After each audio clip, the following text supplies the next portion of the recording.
Anyone has any questions before I start?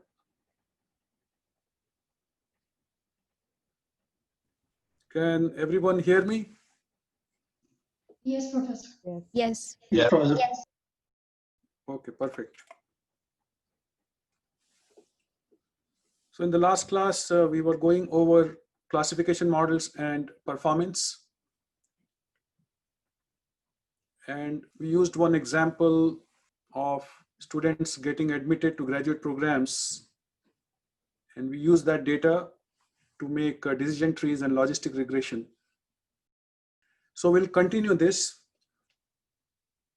Make sure you have RStudio open because we'll on and off, we'll make use of that.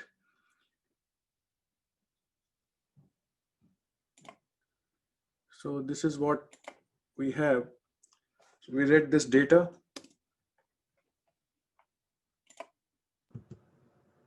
Binary.csv and called it my data.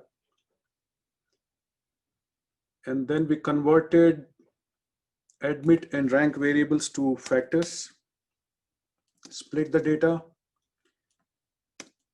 and ran this party and plotted this tree. So this is what we got for decision tree. And it mentioned that out of the three variables, GPA, rank, and GRE, GPA and rank are more important. They are statistically significant. And that's why GRE doesn't appear.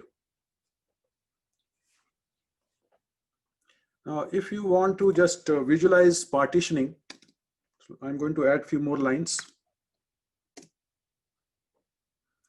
So let's make a scatter plot.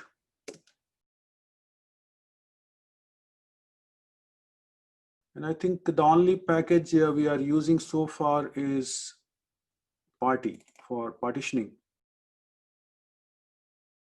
For this scatter plot, let's make use of the libraries that we have used earlier. One is dplyr. Professor, can I ask you a question? Since I've erased the my data file, and I'm trying to retrieve it again so I can follow along. Yeah. And so when I run the line at the top, I believe it's on yours, it's like maybe line 2. Mm-hmm. It just jumps into like my folder on my own computer, and I don't have that file.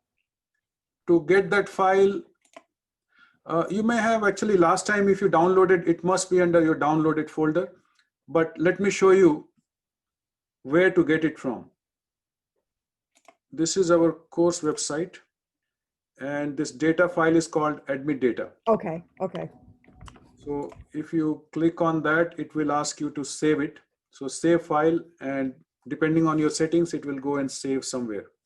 I couldn't remember what the name of it was. Thank you. Yeah, no problem. Let me know once everyone is ready.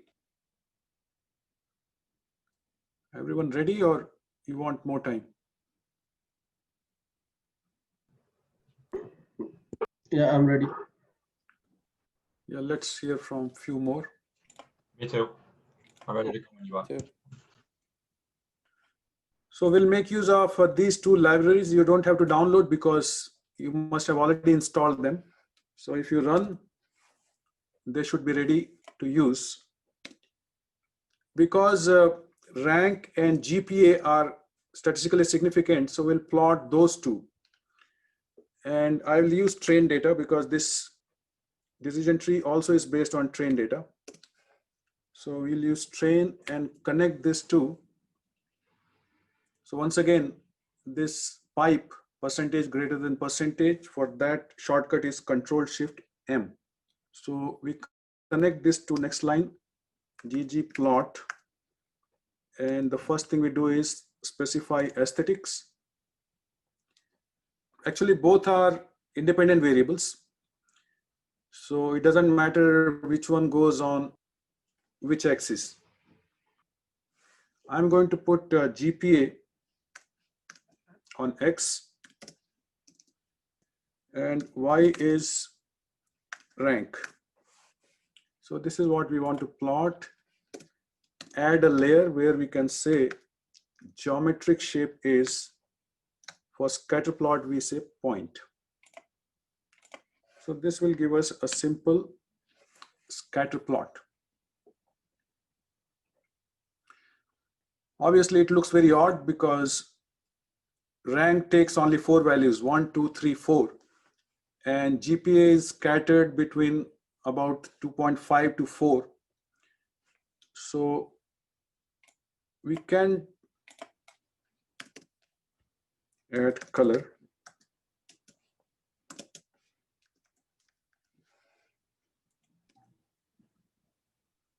So there's actually a lot of overlap. There's no clear-cut separation between students who are admitted versus students who are not admitted. What I'll try to do is I'll spread them out a little bit. In fact, I can modify instead of point, let's say jitter. So jitter allows actually points to be spread out a little bit. And I will add this aesthetics here.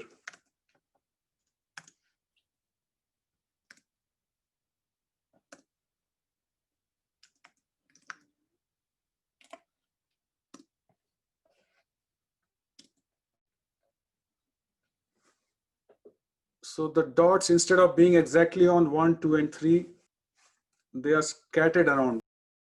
Right now, we have actually scattered the points both in terms of height, like vertically and horizontally. So we can say HEIGST height equals, so height of these scattered this way, let's restrict it to only 10% of each line, like 1, 2, 3, 4.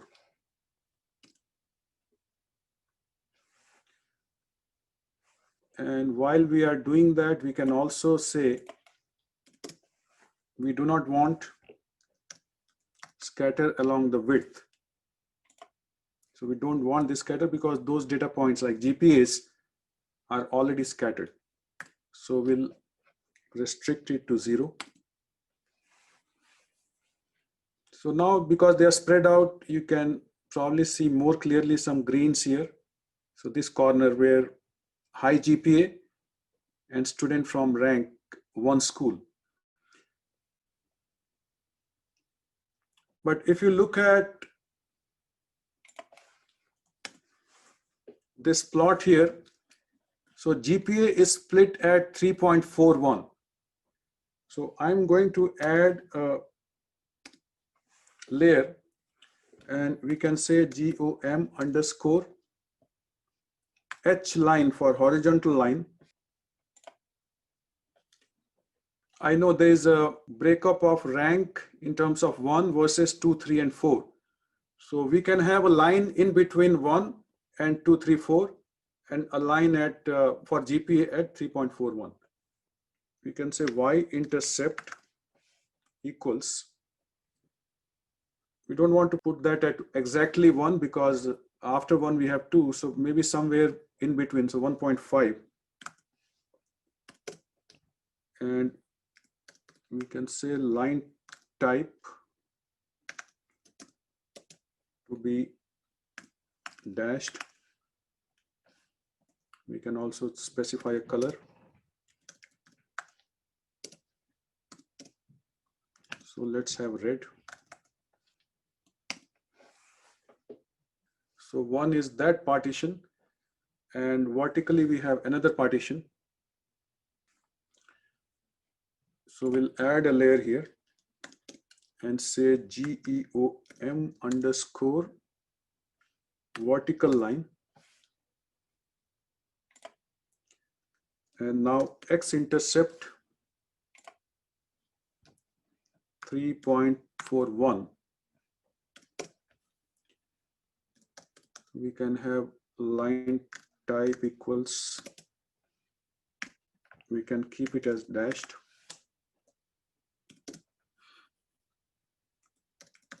Color equals red. So this is how our decision tree has partitioned this data based on two variables. And if you look at this corner, so this is the corner where, let me make this again. Okay, GPA less than equal to 3.41. So on the left side of this dotted line, we are saying that the probability of acceptance is very low, only 20%.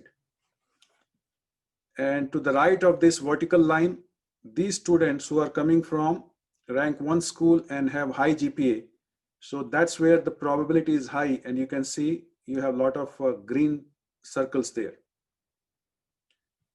So that's your this terminal node, where chance of getting admitted is about 74%.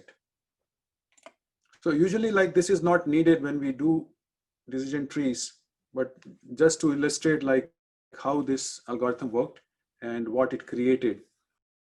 Hi, Professor. Can I ask a question about the 3.41? Yeah, sure.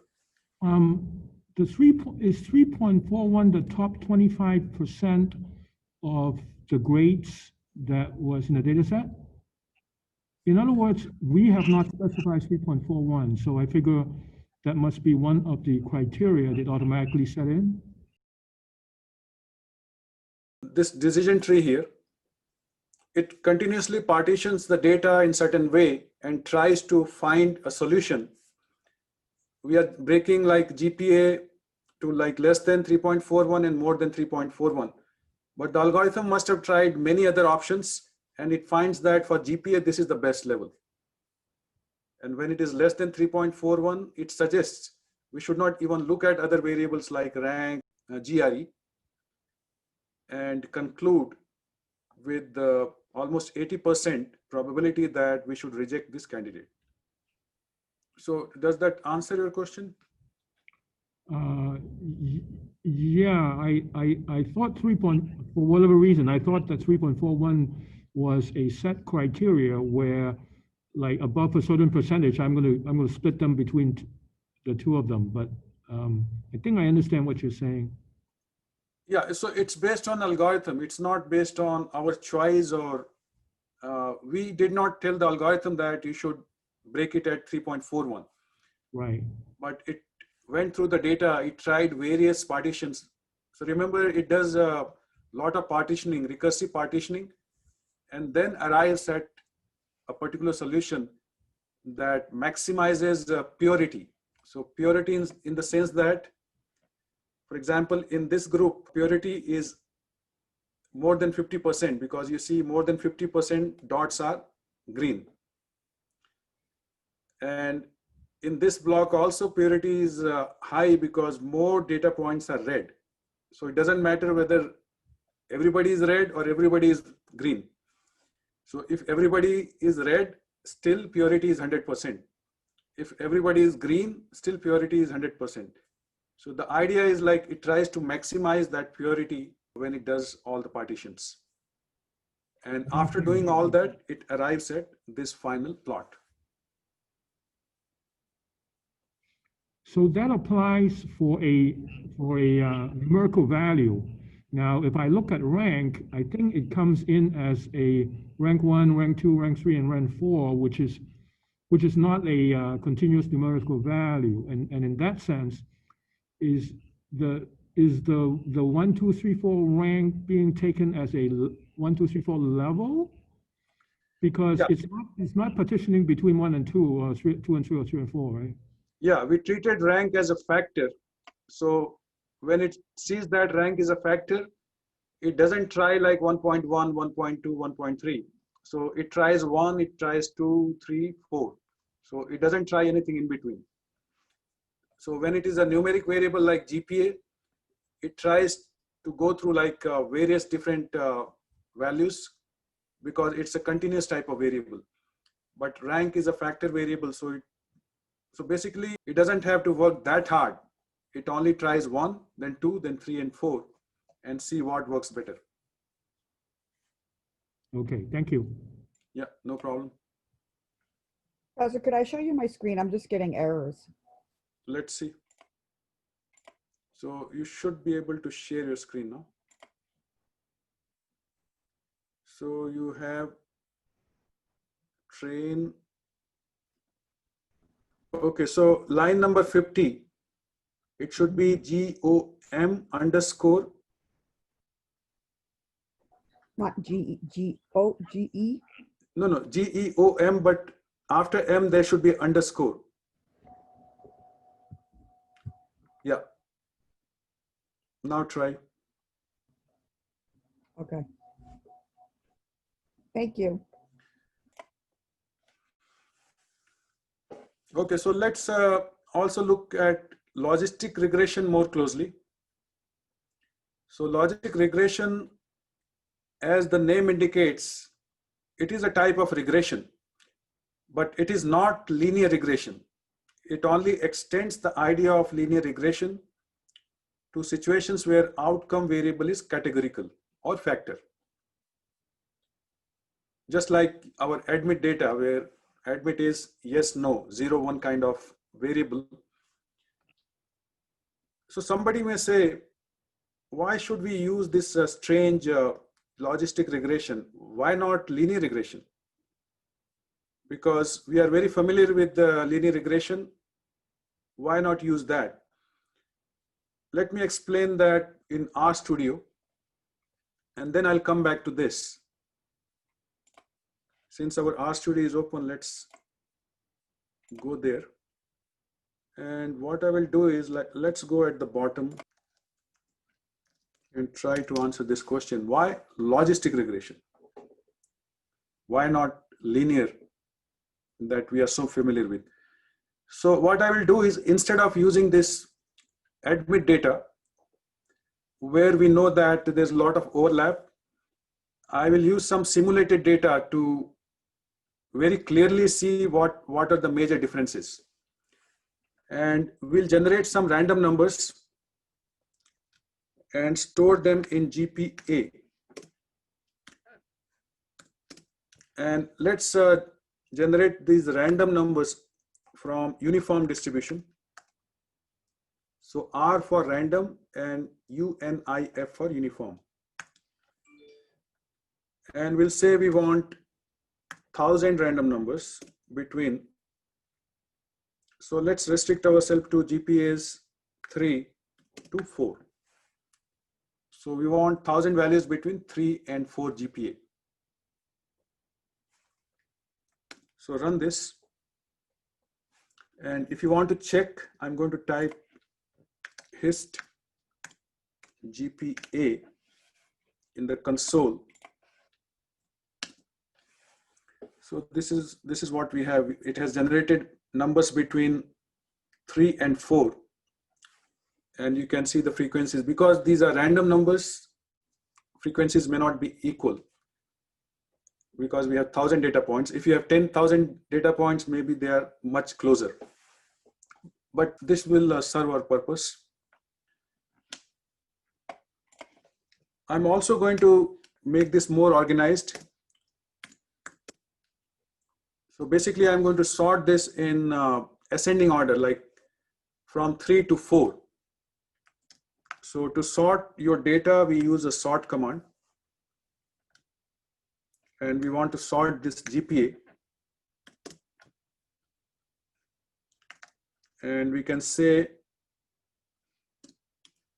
decreasing false, which will mean it will be in ascending order.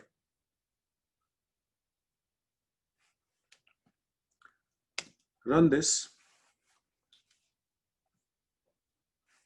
Now we'll create one more variable, which is we can call outcome. Outcome basically whether the student was accepted or not. And we'll store that 0 and 1 in that. And for that we'll use if else command and say whenever GPA is greater than 3.5, we want to say outcome will be 1, which means student is accepted, comma, which is where we have to specify else, or otherwise, what should we do? We'll say otherwise it should be 0. So which means if GPA is less than 3.5, student is not admitted, and more than 3.5 admitted. So now basically we are trying to artificially create a very clear-cut separation, because in our original data we don't have that, so we cannot see what's going on that clearly. So let's run this, and we can call this as our data and store it in a data as a data frame, data dot frame. And this data frame will have 2 columns. First column will store GPA values, and second one will store outcome values that we have just now created. So let's run this.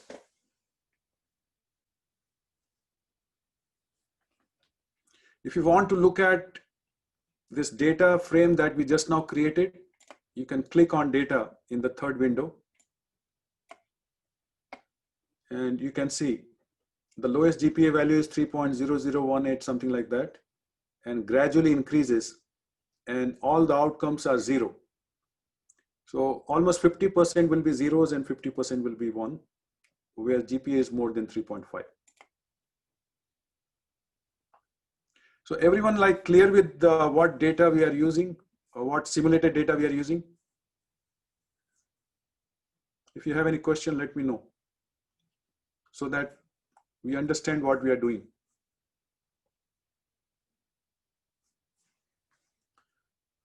Okay, so let's plot this now so that we can visually see. So our data is called data, and we'll connect this data to ggplot, where we specify aesthetics, and we'll put GPA on the x-axis. So we'll consider like GPA as an independent variable and outcome as a dependent variable. So independent variable goes on x-axis, and on y-axis we'll put outcome.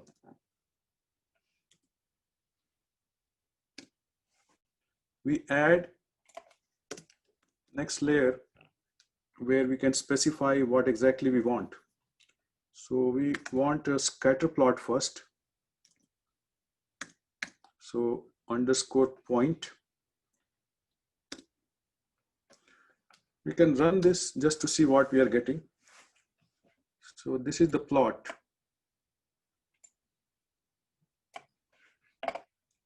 So you can see when GPA is less than 3.5, outcome is 0, students were not accepted. And when it is more, students were accepted. So very clear-cut separation between the two. There's no overlap. Actually, this is not a very difficult problem to solve, because you don't need any model. You can simply say less than 3.5 reject, more than 3.5 accept.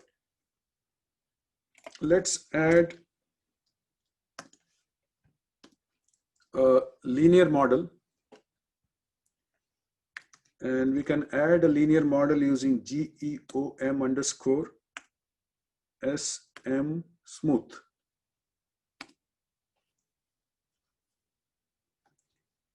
By specifying method equals within quotes LM. So if you run this, you see a linear line. It also gives a little bit of confidence interval or band.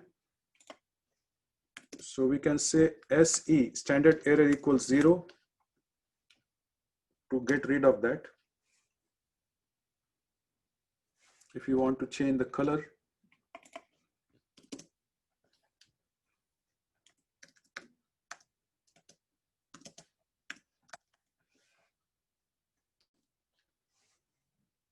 then we can change the color to red.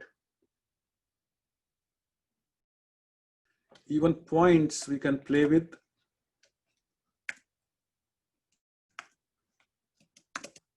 So width, let's say 4. If you want to use alpha for transparency, you can say we want only 10%. Something like this. So based on this simulated data, if we fit this model, so what it means is, let's say if you have a student whose GPA is 3.25, so I'm using a very simple number. So we go up and look at the red line, and we get a value of about 12 or 13% that the student should be accepted. So obviously it's a low probability. But do you see any major problem with this kind of prediction? Hi, Professor. I was not following the 0.13. How did you compare, or where did that number compare from? So I'm looking at, let's say, GPA of 3.25 on x-axis. Okay. And then, so now this red line is our model, linear model, which is going to tell what should be the probability. And then we can make a decision. It's a very simple model. The predicted value, predicted outcome probability at 3.25 GPA is, if you like go from 3.5 vertically up to where this red line is, and then extrapolate that to y-axis, it may come to about 12 or 13%, because I see 50% and then half of that is 25. So this is half of 25%. So that's what I was quoting. Okay, I think I understand what you mean. Let me say it another way and make sure I get it. For an applicant who may only have a 3.25 GPA, the chances of that applicant being accepted is about 13%. Is that correct? Correct. Statement? Perfect. Yeah. Thank you. Yeah. So using this linear model, that will be our interpretation. But the model goes below 0 and above 100%. Exactly. So that's what I was expecting somebody to see, that interpretation in terms of probability now becomes like meaningless, and it doesn't make sense that somebody who has a GPA of 3 has a minus 25% probability of getting accepted, and somebody who has a GPA of 4 has more than 125% chance, because usually probabilities are only between 0 and 1. So that's one major drawback of linear model. When we have like a categorical outcome or response, interpretation becomes sometimes strange or meaningless, and it doesn't make any sense to use this model. So that's why under these conditions, we need something which makes more sense and which is more meaningful. So what I will do is, I will repeat the analysis that we did in the last class, where we created a logistic regression, and we'll call our model logistic model.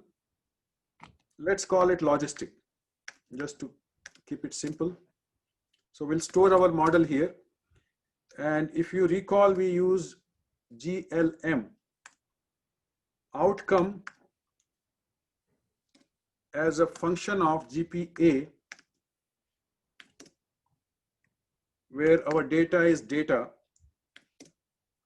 but then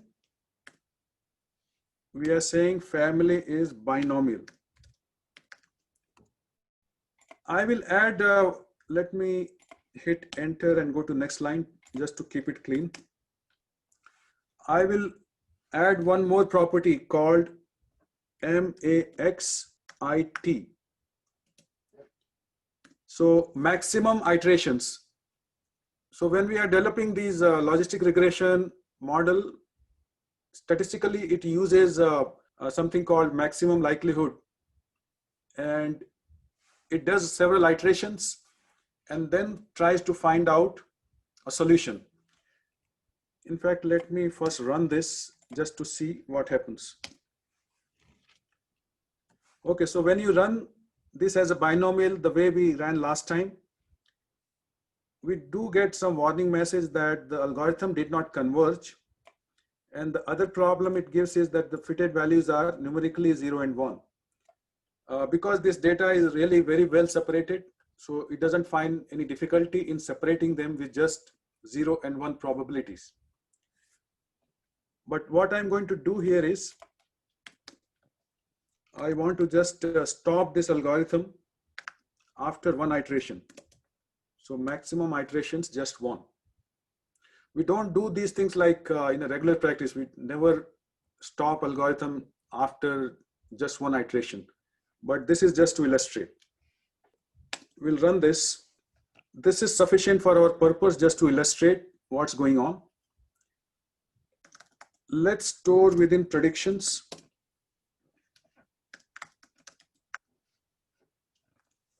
Predict. So remember, we used this predict function earlier to make predictions using whatever model we have. Right now we have logistic, and we want to predict it for the entire data. So we have not spread this in training and test, so we'll just use whatever data we have. And if I stop there, it will give me predictions as 0 and 1, but actually I want probabilities, because this red line is all probability. So we want something similar. So we can say we want a type of response called response. I think, did we use that? Yeah. So actually I'm using exactly what we did last time. So if you run this, so now PRED contains a lot of values. Let me click on data. So right now data contains these two columns, GPA and outcome. Now I'm going to add a third column, PRED. So data $PRED, this new column will contain PRED values that we generated in line 66. So if we run this and look at data, you'll see that now it has PRED column, and these are predictions similar to probabilities. But let's plot it and see if situation improves compared to what we had earlier. So we'll use our data, connect this to the pipe, using pipe to the next line where we have ggplot, aesthetics, x-axis, we'll keep GPA on the x-axis, but y-axis this time we'll have PRED.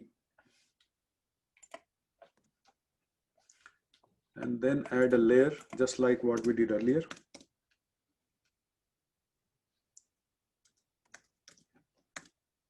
Point for the scatter plot. So let's also say alpha equals 0.1. We get something like this. Let's make it slightly thicker. Line width, let's say 4, and also change color. Professor, I'm having issues. It's saying for me, I tried the last two. One says error, object pred not found earlier. It also say object logistic not found. Do I have to run something like a library or something before this, or?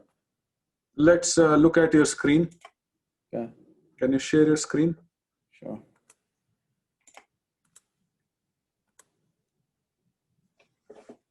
You see it?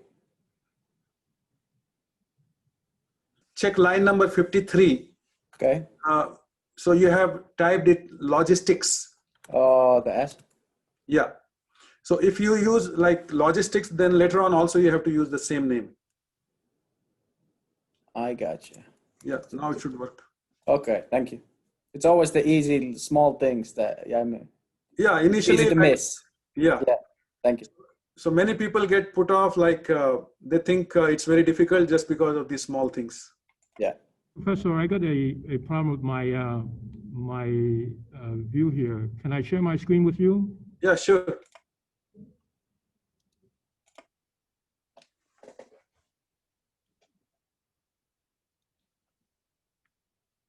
Do you see my screen, Professor? Yes, yes. Somewhere, So run line number 40. 40, okay. Yeah. Can you run that? I got to expand that.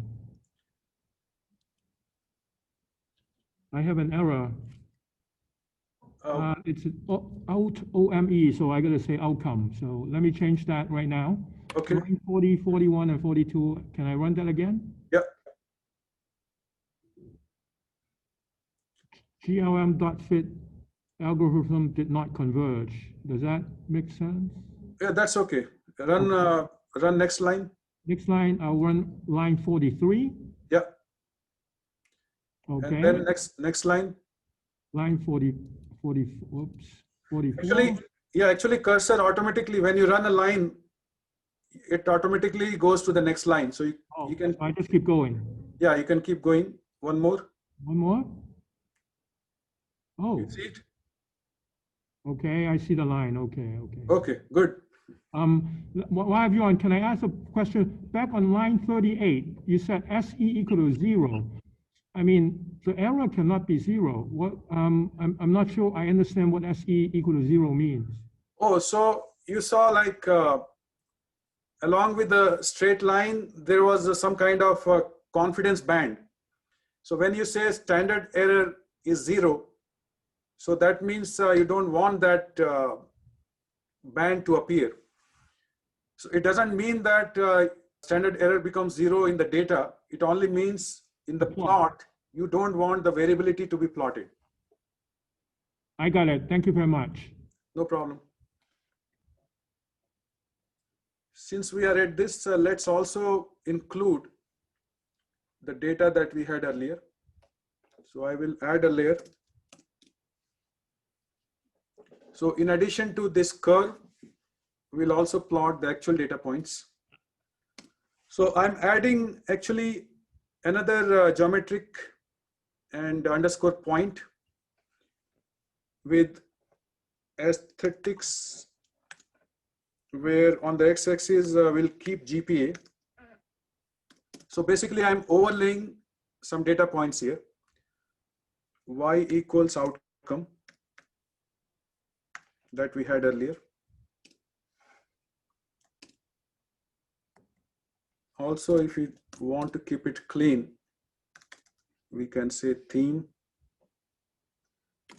underscore minimal for a cleaner look. So this is in comparison to the linear model that we had, where the probabilities were going like above 1 and below 0. So now you see, instead of that, we have a S-shaped curve. So what logistic regression does is it makes some transformation that allows the probabilities to be within limits of 0 and 1. And it also makes sense that although all these points are like accepted points above 3.5, but a GPA of 4 now gives a higher probability than a GPA of 3.5. With 3.5, although the probability is still maybe above 50%, but with GPA of 4, the probability is much closer to 100%, around 98, 99%. That's why whenever we have outcome, which is a factor variable, response is not numeric but categorical, it is recommended that we use logistic regression instead of linear regression, because linear regression will give you very erroneous kind of outcome, and interpretation will go for a toss. You don't understand what's going on, or you cannot explain to anyone. But here you can explain to anyone that because the probability is between 0 and 1. So that's the major reason we use logistic regression and not linear regression. And another reason I can give is you have done a quiz with soccer data where the match outcome was at 3 levels. A team may have won, a team may have lost, or the game ended in a draw. Each of these outcomes can be labeled in any way, like 0, 1, 2, or 1, 2, 3. It is just a matter of convenience. But if we are labeling something as 1 and something as 2, let's say draw is 1 and win is 2 and loss is 0. So that does not mean that if draw is 1 and win is 2 times better than a draw. We could have named it the other way also. We can say, let's call 0 as a win and 1 as draw and 2 as loss, something like that. But that's not true for numeric values like height, for example. It is going to be fixed. It's not something that we can decide anything. And also like the differences from one level to the other level, they are not really constant. From 0 to 1, we are saying the gap is 1. 1 to 2, gap is 1, but they may not be really 1. Linear model will assume them to be 1 and then work out a solution that gives you some output. But obviously that's not appropriate. So that's why when you are dealing with the response which is a factor or categorical, we always go for logistic regression. So let me come back to now our PowerPoint presentation.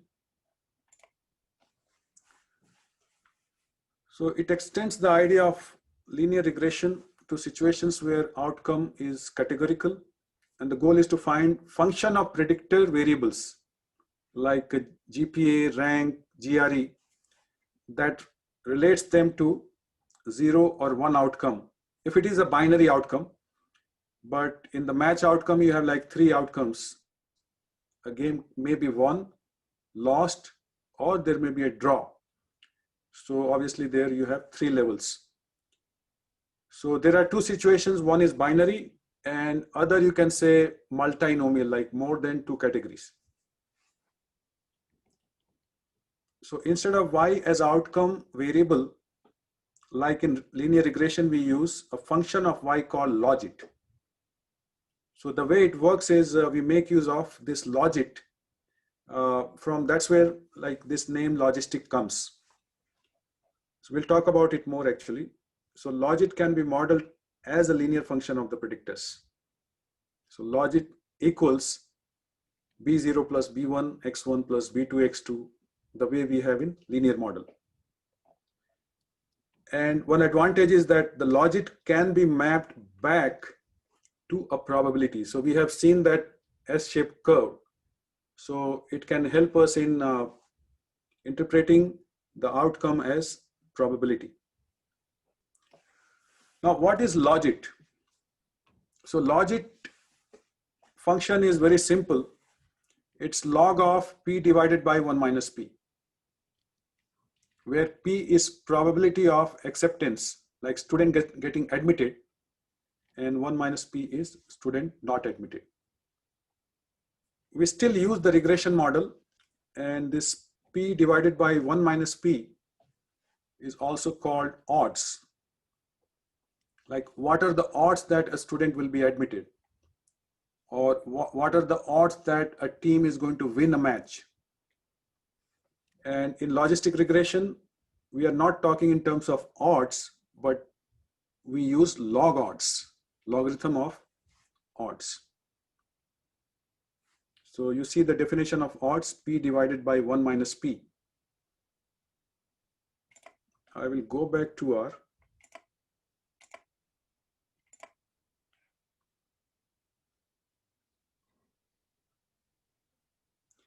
and only run the logistic part. So I'll run this and run the summary. So this is our model. And if you recall linear regression, this intercept is B0 and this is B1 and so on. So I'll make use of this number to explain the Logit model.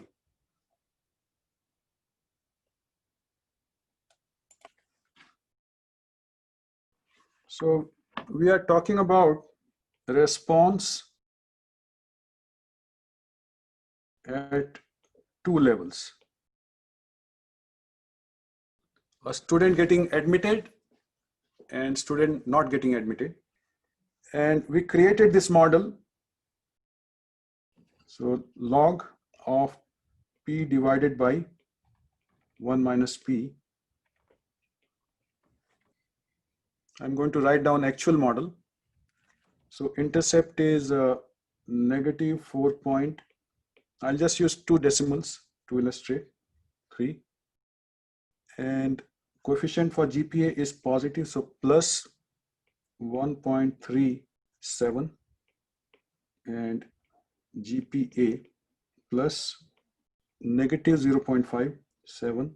This is rank 2 plus negative 1.16, rank 1.56, and this is rank 4.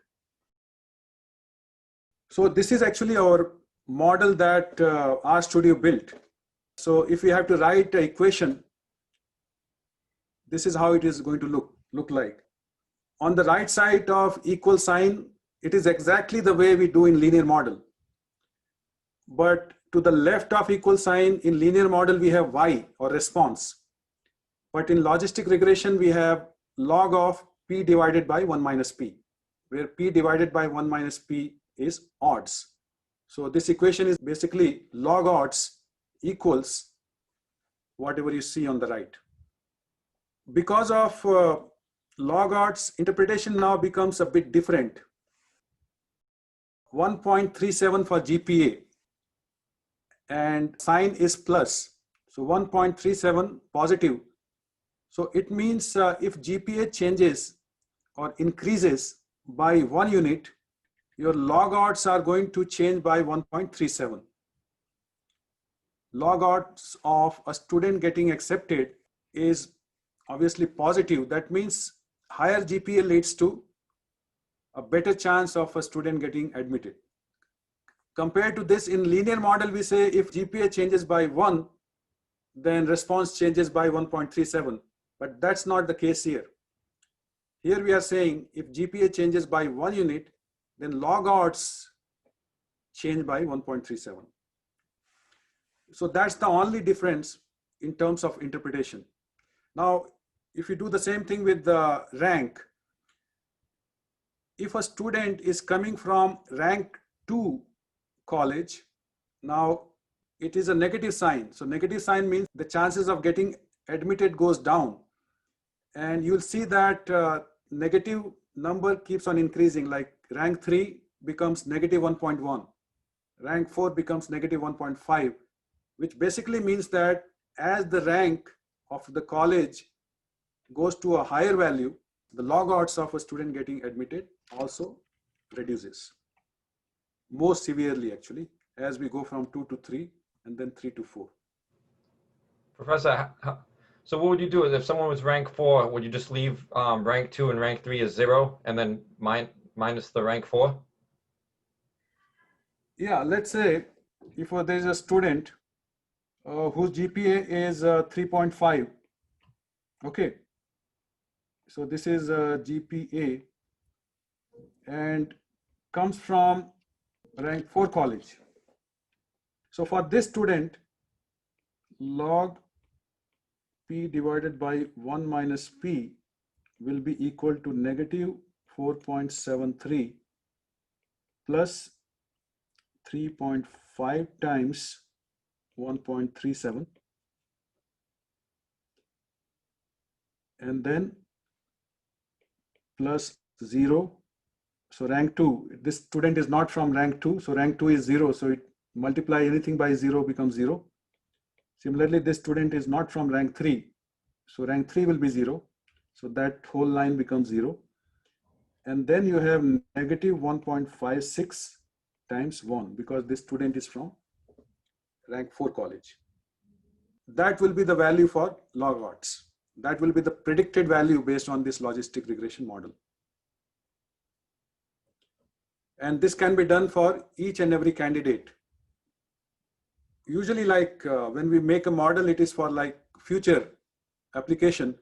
So a new application comes, you plug in the values and you get an outcome log odds, and then based on that, you make a decision whether to accept or not. Now, let me do one more thing. So this equation that we saw at the top, log of P divided by 1 minus P. So instead of that whole thing, whole equation, let's simply call it Y. Because log odds is a bit difficult for everyone to interpret, but probability is much easier, because probability values change between 0 and 1, and it can also be thought in terms of percentage very easily. So people are very familiar with probability values. So the good thing is we can find out probability very easily. If you do exponential on both sides, you are left with P divided by 1 minus P, and this becomes e raised to y. And then I want to isolate P value. So let's do reciprocal. So 1 minus P by P will be 1 divided by e raised to y. So the reason I'm using y is, instead of like writing this whole equation every time, this whole thing,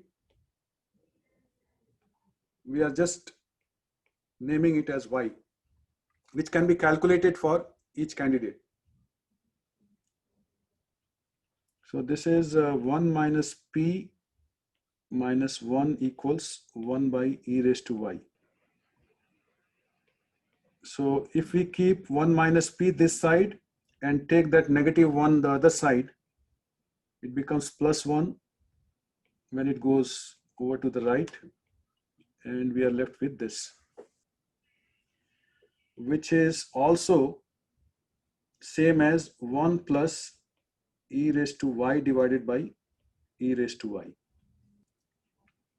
So now if we take reciprocal again of both sides, we have the formula for probability.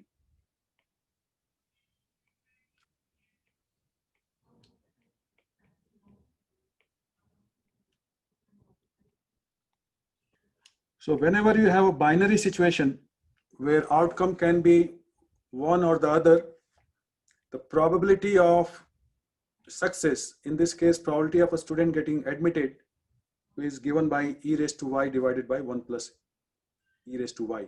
This is what RStudio uses when we did prediction in terms of probabilities. So internally it is using this formula to arrive at a probability value. And this is the probability value that has a shape of S if it is plotted over entire range. Now, while we are at this, I'm also going to write down one more equation. So this is when response is at 2 levels. What happens when response has 3 levels? Obviously, it becomes more complicated. Just like in the data set you had about soccer game. So when we have 3 levels, instead of one equation, we get 2 equations. So I'm going to write it like this. So let's say probability of, or let's use simple, probability of 1 divided by probability of event 2. So 1 could be win and 2 could be draw. and let's call this y1. Similarly, probability of 3 with respect to probability of 2. Chance of winning with respect to chance of a draw. So P1 is, let's say, loss. P2 is game is draw. P3 is win. Probability of loss, probability of draw, probability of win. We can again calculate probabilities by doing a similar thing that we did earlier. Both equations I'm going to do exponential on both sides. So we'll get P1 divided by P2 equals e raised to y1, and P3 divided by P2 e raised to y2. And if we combine them, we get P1 plus P3 divided by P2 is equal to EY1 plus EY2. And then we'll have to actually isolate P1 separately, P2, P3. And because we know that P1 plus P2 plus P3 is 1, total probability is always 1. The numerator P1 plus P3 is going to be 1 minus P2 divided by P2. So now we have only P2 on the left, so it will be easier to isolate and calculate the value.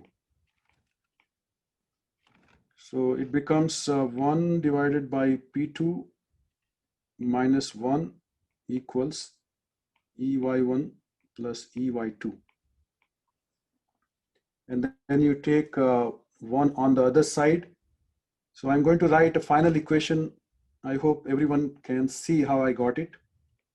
So P2 equals how much?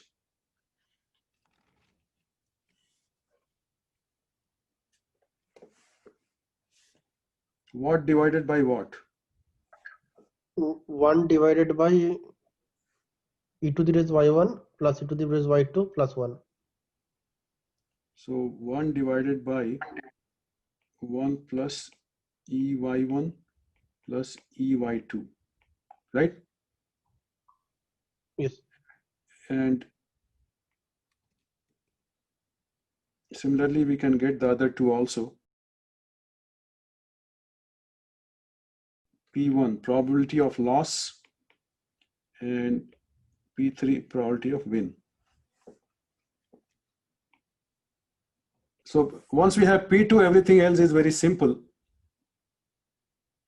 So for example, if you look at this, denominator on the left is P2. So we take P2, it gets multiplied by EY1, and that gives us P1. So EY1 divided by 1 plus EY1 plus EY2. And similarly, this will be EY2, 1 plus EY1 plus EY2. So basically, logistic regression allows us to find response in terms of probabilities very easily using these equations. We don't have to do these like calculations manually because RStudio automatically does everything by using a very simple command, predict. As soon as we use predict and say type equals response, it will give us probabilities. But in the background, these are the formulae that it's using.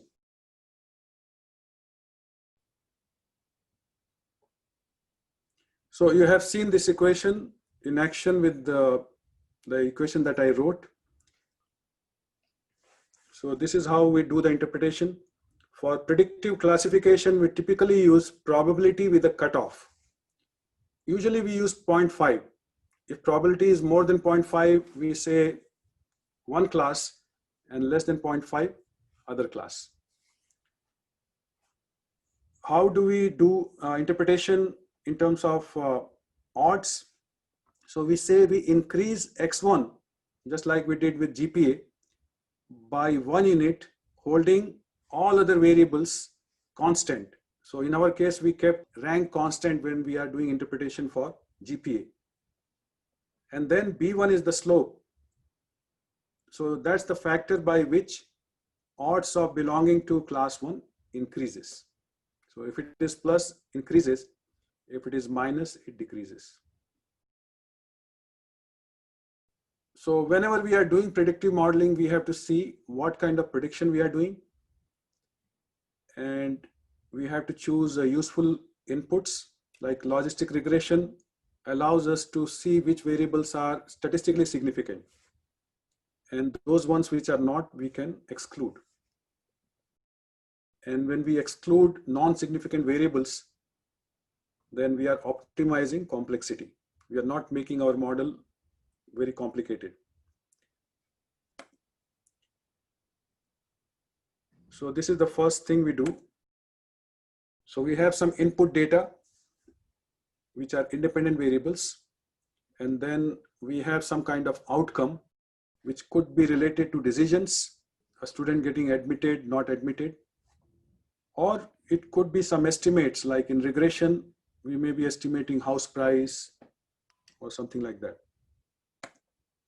So when we have decisions, our outcome variable may have different levels, like primary, secondary, and so on.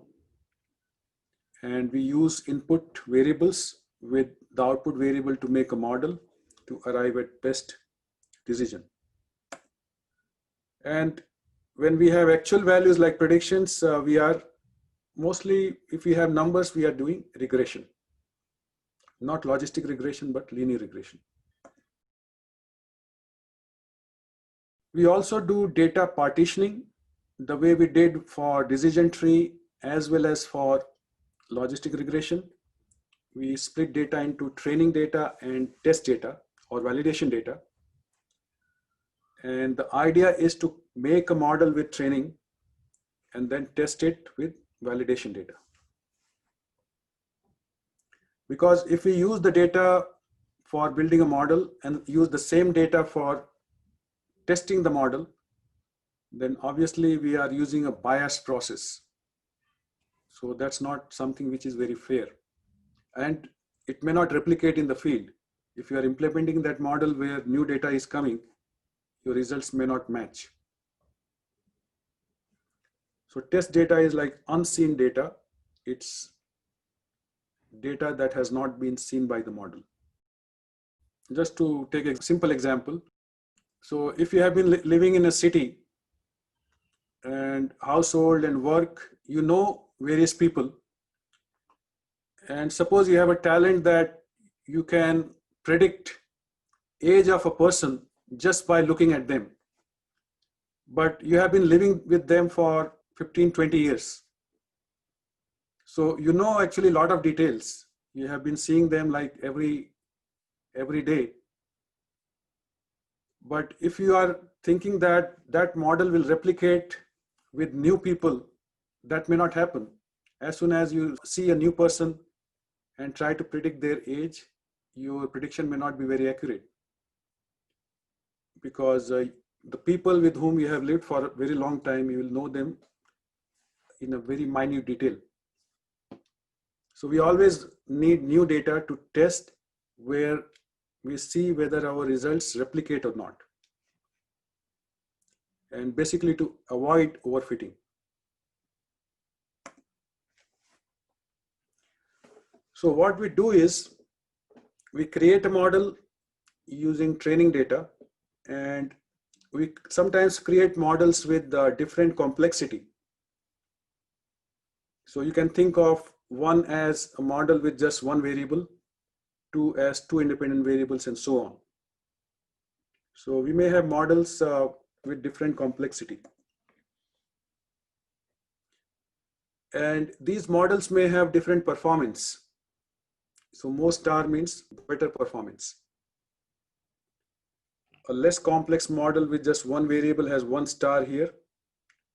With 2, you have 2 star. 3 and 4 both have equal 3 stars. They have different complexity level, but they have equal performance. And when you start making it more complex, your validation data says that you have only 2 star. Your performance comes down. Now the question is which model I should use? Model with 3 variables or 4 variables? Both are equal in terms of their performance with the test data or validation data. So which model should we use? Model with 3 variables or 4? 3. So why 3? Easier for the computer to compute. But nowadays computers are fast. Instead of 3, if you have one more column, what difference it makes? Maybe a fraction of a second extra, right? Makes a difference of how big the data set is. Okay, maybe if you have millions, maybe instead of millisecond, it may be 2-3 seconds extra. Somebody may argue that why throw out one variable just to save 3 seconds? Hi, Professor. I think I'll go back to the example of admit where we later on threw out the GRE parameter. I mean, before we start, we use all of them, but we never knew that GRE was not influential in the outcome. So somehow, by the time we get to how influencing that GRE is, we decided to drop it, and that's a manual thing. In this case, when we are saying that 3 and 4 both perform well, would we be able to go back and look at whatever variable we could drop and ask ourselves, well, is that similar to the GRE that we draw? Yeah, I think that's a very good point. Sometimes it's not a matter of like how much time is needed for calculation, but if you look at overall cost, and usually like businesses, any extra variable for which you have to collect data. So here we are assuming that all the data is available. Calculation is easy if the data is available. But if we are making a model with 4 variables instead of 3 and performance is same, obviously a model with 4 variables where we need extra data, and extra data somebody has to collect. It needs measurement. Even if it is GRE, somebody has to give GRE exam, pay some fee, compared to a university that can just make a policy that if you have certain GPA, we will waive your GRE, because we know that from our model GRE doesn't really affect anything much. Looking at like other costs associated with the process, even in manufacturing or anywhere you go, data collection is expensive. Storage may be now cheap, processing also may be very cheap now, but even the collection of data, that process of getting data generated, that's still very expensive matter. Even from business point of view, if we have to choose between 2 where performance is same, we should always go with less complex model. Does that make sense? Yes. Okay. So we select the simplest model with the highest validation assessment. So this validation or test is very important. Whatever choice we are making about a model is not about training data. The training is over. And once we have the model, the role of training data is done. But all these decisions we are basing on validation or test data, not on training data. So if we make like 2 models, logistic and decision tree, we are looking at test data and not training data. We should not compare training results. That can fluctuate a little bit based on the type of data, but test data is more important to look at. So we have seen this picture earlier, but just to emphasize more, model fit versus complexity. So on the y-axis you have error, and This time on x-axis you have complexity. So you see with training data, error keeps on reducing. You make more complex model, you include more variables, your error will keep on falling little by little. But in validation data, it starts to go up. So when you have these 2 points, we should go with less complex model. Choose simplest optimal model. So that should be our choice all the time. And here comes Albert Einstein. Things should be made as simple as possible, but not any simpler. So although we are like aiming for some simplicity, less complex model, but then we cannot at some point start forgetting about the performance and go towards simpler and simpler model just because it is less expensive. So I know cost and business is important, but performance also should be assessed. So the model should be as complex as needed, but if we have a choice between a slightly more complex versus slightly less complex, then we should go with simpler model. So we have some assessment strategies. We have seen, if you recall, we made confusion matrix. So suppose we are trying to reduce churn, customers leaving a company. Suppose that is our target. So what is an optimal decision model in that situation? So there are 2 ways you can approach. You can say, I want to maximize accuracy, or some people prefer minimize misclassification. So 1 minus accuracy is misclassification. So basically we are doing the same thing. It's a matter of looking at something in one way or the other. So this is a confusion matrix.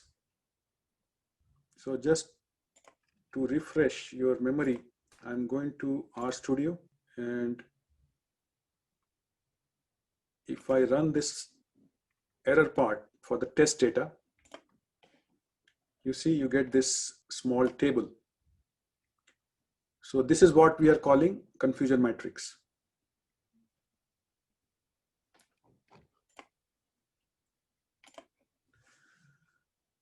So first cell in that confusion matrix, when you have actual class versus predicted class.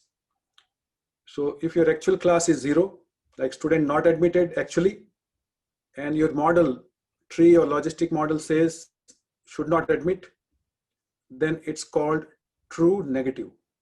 So that means you are right, and the term used is true negative. And then you have true positive, actually admit and predicted to be admitted. So that's a correct decision. But if you have students who were admitted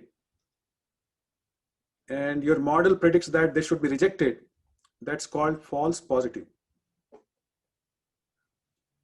And this cell where actually student was rejected, but your model says it should be accepted, is false negative.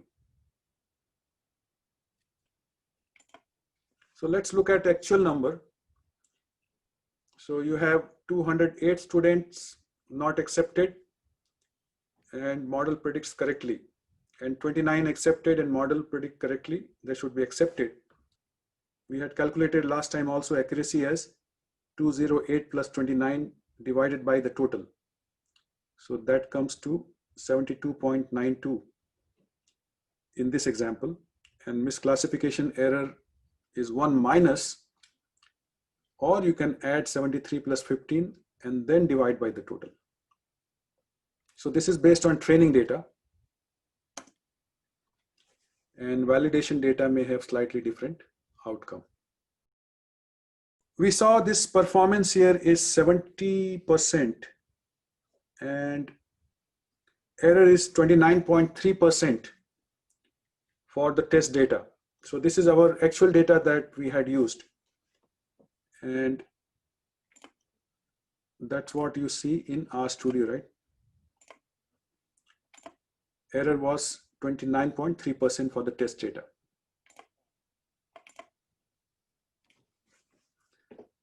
Okay, so now if we have this outcome, can we say, how do we answer this question? Is 80% accuracy good?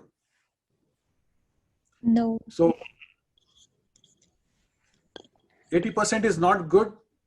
Why? because We had 70% accuracy so far. because we always look for 90% accuracy, I think. But if your data is such like we tried decision tree, we tried logistic regression, but our accuracy did not go significantly above 70%. But we are talking of 80%. How do we know? Obviously 90% may be better than 80%. But how do you know 80% is good or bad?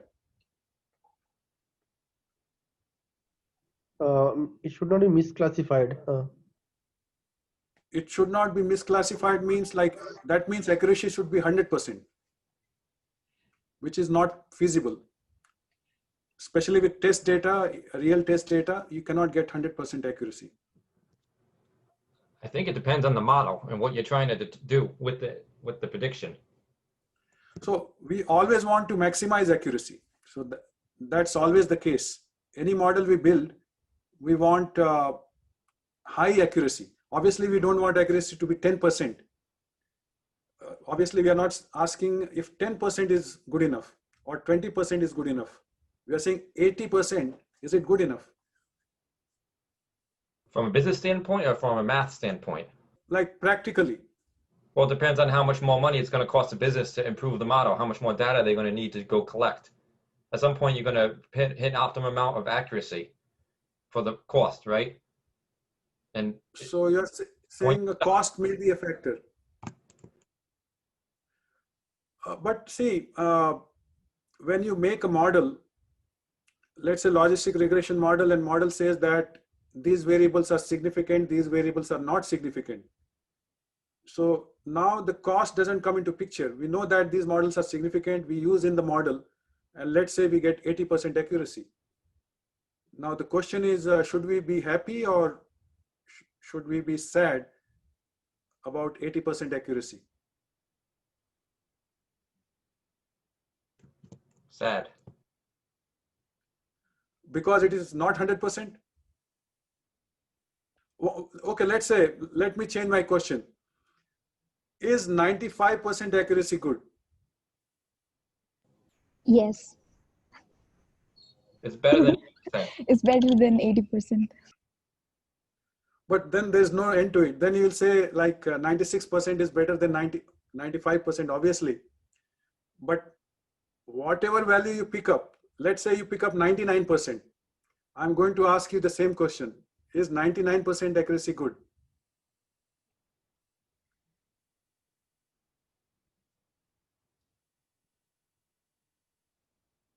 Obviously, you'll say good, right?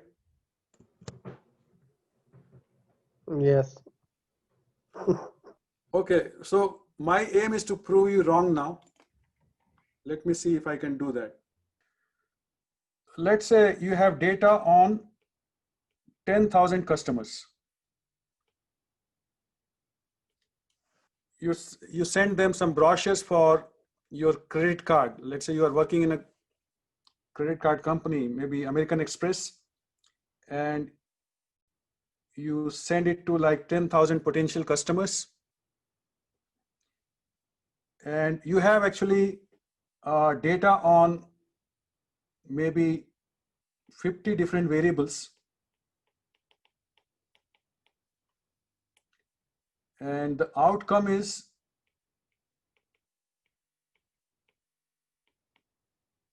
yes and no. So whether each customer accepted the offer or did not accept the offer. And suppose out of these 10,000, 50 accepted. Usually number of people accepting an offer is quite less. Out of 10,000, maybe even 50 may be a larger number. now if I make a model, let me make a model where I'm not using any machine learning or any computer or anything. I simply say my model is that customer will reject every offer. So my model is that customers will reject every offer. All 10,000s, the outcome is going to be no. That's my model. So what percentage of the time I will be right?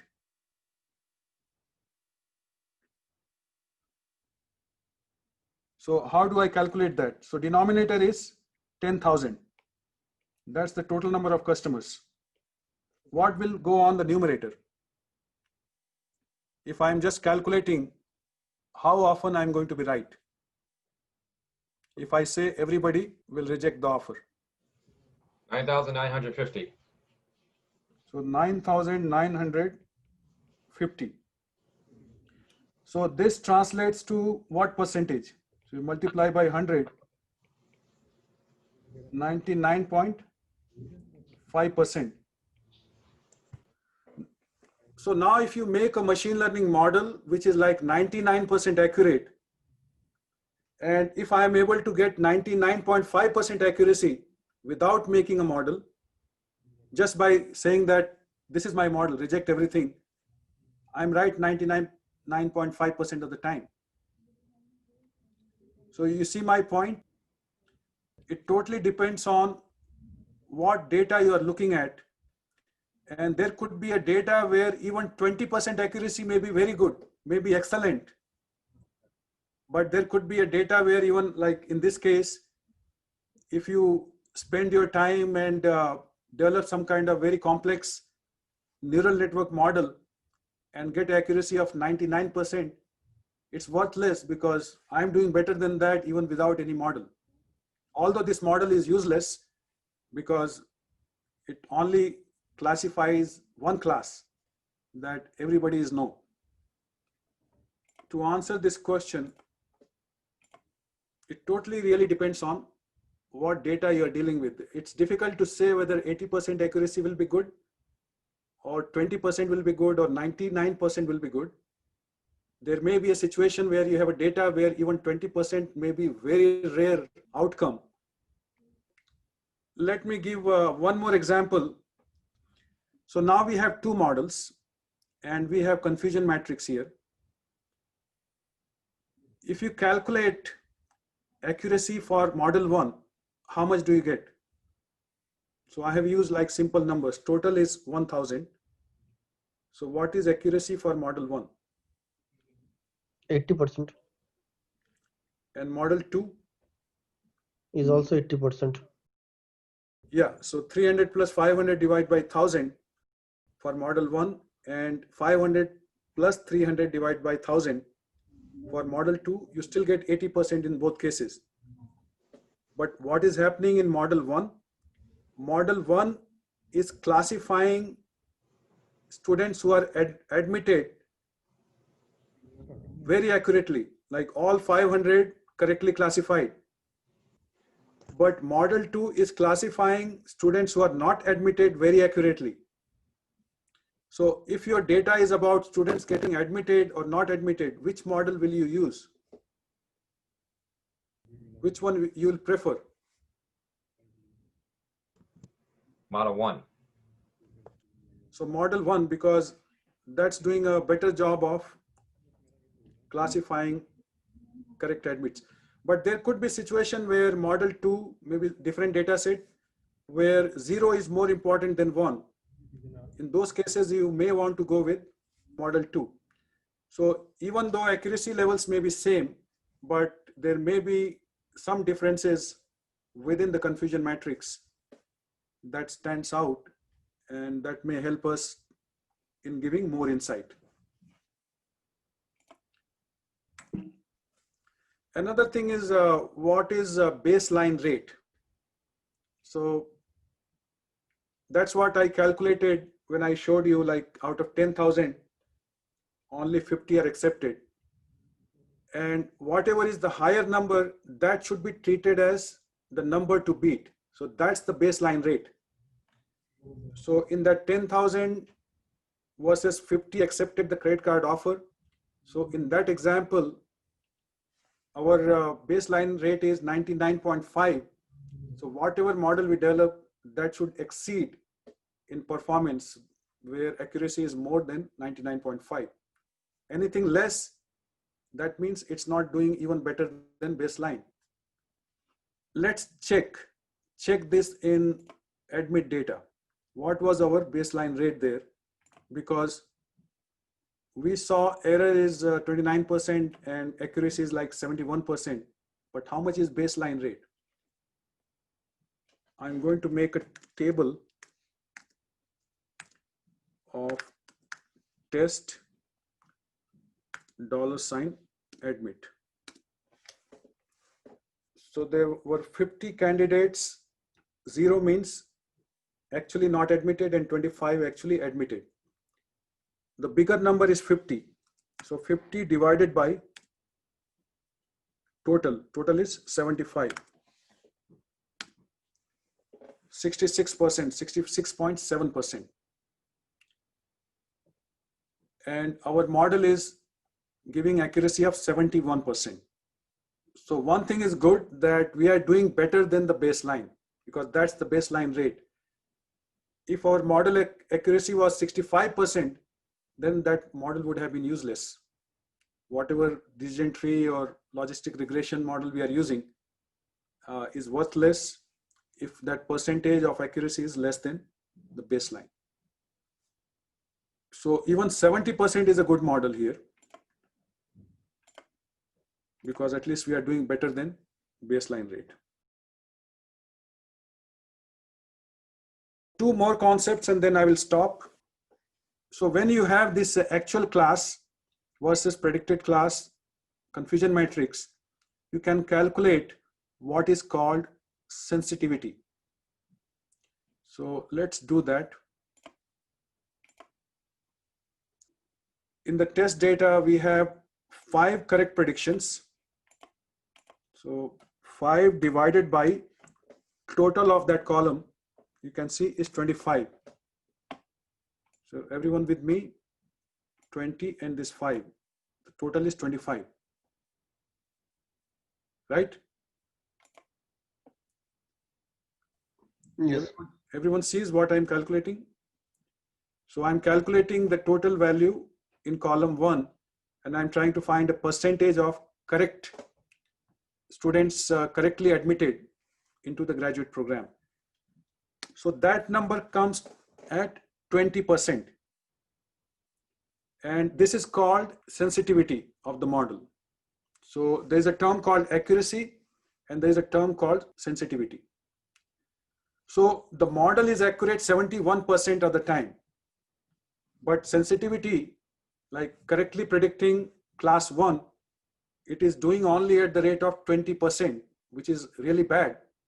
Where is like 72% or 71%, and here we have only 20%, which also means that the model is doing a better job of the other class 0. So if you do a similar calculation for class 0, so 48 correct predictions divided by that column total, which is 50, 96%. So it is 96% of the time correctly predicting class 0, but only 20% of the time correctly predicting class 1. So accuracy or the average is 71%, but you see the variability between 0 and 1 is really very wide, which also means that there is a huge scope of improvement. So that's what you see on this slide. This is how we calculate sensitivity. How often the model is correctly predicting class 1. And then you have another term called specificity. How often you are correctly predicting class 0. So looking at overall accuracy could also be misleading. Like if we feel happy about 80%, but one class is getting predicted at a very low, like in this case 20%, and other class 96%, that's also not a very good model. But this model with 96% specificity could be very good if our focus is on 0.